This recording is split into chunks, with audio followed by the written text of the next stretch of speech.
Olá, está no ar o programa Sala de Imprensa, direto da Associação Espírito Santense de Imprensa, em Vitória, capital do Espírito Santo. Hoje nós vamos conversar com o arquiteto e urbanista José Roberto Ibrahim Coelho. Ele trabalhou em grandes empresas e centros tecnológicos do Brasil, com especialização na Alemanha. Nós conversamos hoje com ele sobre mobilidade urbana. O Sala de Imprensa está começando agora.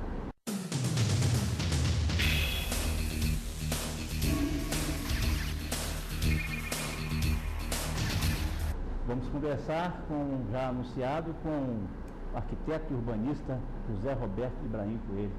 Ibrahim, como vai? Tudo bem? Boa tarde, Fabiano. Estamos aqui dispostos a completar e ampliar nossos conhecimentos nessa área que você havia citado. Ibrahim, a gente vive hoje, não é um mérito, se é que a gente pode chamar mérito, não um demérito, um problema só de Vitória ou só de Guarapari, que é a minha cidade, problema de mobilidade urbana. A gente vive um drama, eu creio que nas grandes capitais brasileiras, várias cidades do Brasil. São Paulo é exemplo disso, Rio de Janeiro também, Belo Horizonte também, onde você morou. E eu queria começar falando de mobilidade urbana, perguntando a você o que é mobilidade urbana, o conceito de mobilidade urbana, que é bem a sua praia. Pois bem, mobilidade urbana, como a gente pode dizer, esse conceito é um evento que é inerente ao ser humano. É um evento que nós podemos definir como a mobilidade, como o deslocamento de uma população, do cidadão, em um território que hoje é o chamado tecido urbano, não é isso? Então, esse movimento é que se dá o nome de mobilidade. Vamos definir melhor mobilidade urbana. Mobilidade urbana é o deslocamento do cidadão dentro de um território. Ponto. Isso depende de uma série de fatores. Os fatores culturais e os fatores inerentes do desenvolvimento da busca do cidadão, do trabalho e da sua residência, né? É uma coisa muito ampla, nós falamos mobilidade urbana, isso interfere uma série de variáveis. Uma coisa que a gente observa eu não tenho muitos dados de Vitória, eu tenho mais dados de Guarapari, que é onde eu moro. Então lá, veículos registrados em Guarapari, mais de 40 mil. Mas esses veículos não estão lá. Se estivesse lá, a gente não andava, né? A gente não se locomoveria. Mas aí você, falando de uma série de fatores culturais, a gente vê, por exemplo, praticamente hoje os carros, as motocicletas estão acessíveis a todo mundo. Se a gente considerasse aí 20, 30 anos atrás, o número de veículos era bem menor. Então a gente tinha menos problema. Agora, à tarde, daqui a pouco, aqui em Vitória, começa a ficar mais difícil, né? Então, a questão econômica, o poder financeiro, o poder de compra das pessoas, o acesso ao crédito, tendo melhorado, piorou a mobilidade urbana. Veja, piorou sim. Agora, antes de qualquer comentário a respeito que nós estamos muito ligados à mobilidade urbana, ao fato do automóvel, do transporte, né? Então eu gosto de sempre pensar, isso aí é uma posição, cada um de nós temos uma posição perante esses fatos. E a minha posição perante esses fatos eu distingo bastante. Existe o modal, então vamos falar de modais. Vamos falar de modais. O modal do cidadão, do transporte individual, do transporte coletivo, e existe o modal do transporte de cargas. Então, tudo tem que ser um modal, porque hoje, dentro de um centro, de um tecido urbano, se nós fizermos uma analogia com os tecidos urbanos de 50 anos ou 60 anos atrás, nós hoje não vamos nitidamente distinguir e verificar que há 50 anos atrás não existia convivendo com o transporte coletivo de pessoas e o transporte individual, o transporte de carga. Então, é alguma coisa que tem que ser pensada também dentro do contexto. Por que hoje existe isso? Por exemplo, existe o comércio hoje já foi deslocado para os centros de excelência, que são os shoppings. Então, ali já gerou um outro processo. Então, toda a cidade gira em torno desses acontecimentos, desses eventos, que tem que ser todos coordenados. Então, o grande problema hoje, quer dizer, sempre o problema é a falta de perspectiva, de atenção, de diagnóstico do que pode acontecer dentro do tecido urbano. Então, é uma coisa tão ampla que nós estamos aqui julgando, chutando coisas que... Né? Então, tempestade de ideias, né? Vamos fazer uma tempestade, exatamente. Então, veja só, voltando lá no comecinho,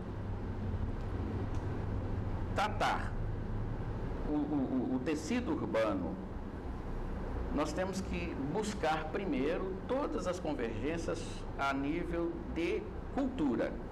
Existe cultura do transporte individual, existe cultura do transporte coletivo, né? Isso tudo tem que ser considerado. Não é isso? Agora, situando realmente hoje para discutirmos um assunto dentro do nosso dia a dia, o que acontece dentro da nossa malha urbana é a falta de planejamento. Então, a sociedade cresceu, né, como inchou, virou um boom demográfico nos grandes centros. Virou uma coxa de retalho, de tanta... E a implantação por exemplo, a falta de uma legislação. Então, a solução começa por aí. Começa na legislação. Existem soluções de curto, médio e longo prazo. O curto prazo é o poder público determinar, legislar o tecido, legislar a área onde vai ser ocupado, o que está acontecendo ali. Porque normalmente há-se uma especulação imobiliária na área de residências. Então, vamos construir 500 apartamentos em uma determinada área. Para esses apartamentos chegarem ali, você vai abrir uma via. Chega-se até o apartamento, mas só que esqueceu, não é uma via do apartamento. É o seguinte, ali vamos colocar 500 famílias, são 500 automóveis. Então, a malha urbana não recebe isso mais. Então, por que aquilo está situado naquela região? Por que não se distribui aqui? Por que não se legisla, né? A ocupação do solo é a primeira providência que tem que ser tomada dentro do contexto da mobilidade urbana, né? Segundo, essa ocupação do solo, ela determina o espaço para residência, espaço para indústria e uma série de coisas, né?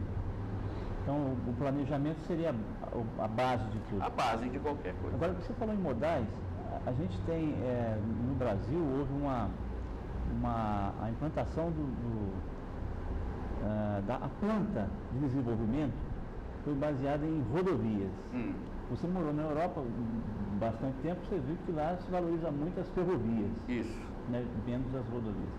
Se a gente tivesse, por exemplo, uma planta de desenvolvimento econômico, que foi criada no Brasil em cima de rodovias, se a gente tivesse criado em cima de ferrovias, nós teríamos menos problemas. Não, veja só, a extensão territorial é que determina... Eu estou falando isso em termos de transporte de carga.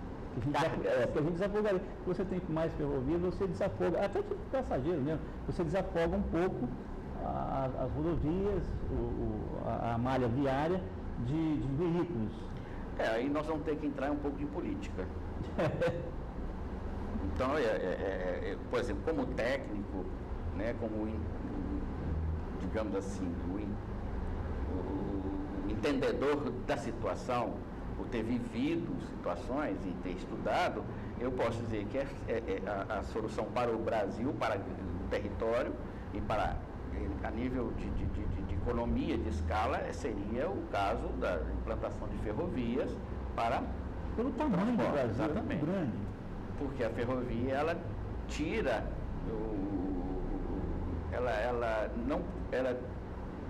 vamos colocar o contrário, o transporte rodoviário pulveriza a carga e o transporte ferroviário, ele concentra, não é isso? Então, essa pulverização do transporte é que gera determinados problemas, que você está certo que a carga que você vai chegar em um determinado ponto do território, você não vai levar um trem de 30 e tantas, 300 toneladas de carga num vagão para colocar 10 toneladas num determinado lugar e 10 na outra, mas é necessário. Então é o chamado modal, né? O modal é que tem que acontecer, como também, voltando para o tecido urbano, para a malha urbana, eu acredito que cada sítio determina o seu modal, as suas variáveis.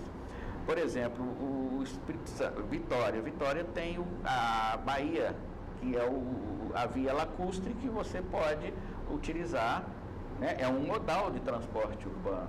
Você usa a via lacustre, né? Você usa por exemplo, onde no Rio fizeram no Morro do Alemão fizeram o teleférico. É uma extensão do transporte da mobilidade, não é isso? Então, por exemplo, a construção de uma escada no morro, de um elevador em Salvador, isso aí já é uma extensão, isso é um modal de transporte, de mobilidade, não de transporte. É um transporte que é a ferramenta para a mobilidade, né? Aqui nós tivemos o sistema aquaviário. Exato, o aquaviário, exato. Mais um modal. O aquaviário é o modal, que você pega, vai para um terminal, como o processo também do metrô e das ferrovias, os grandes centros hoje, as grandes cidades, os países mais avançados. Você pega seu automóvel, coloca seu automóvel num estacionamento e pega o metrô e viaja 50 quilômetros.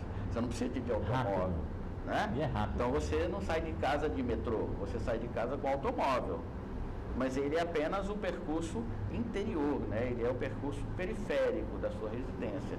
Digamos, até 1, 2, 3 quilômetros você chega ao automóvel. Depois ali você deslancha 60 quilômetros em 10 minutos. Bom, nós vamos fazer o nosso primeiro intervalo. Nós estamos conversando com José Roberto Ibrahim Coelho, falando sobre mobilidade urbana. Daqui a pouco a gente volta. Até já.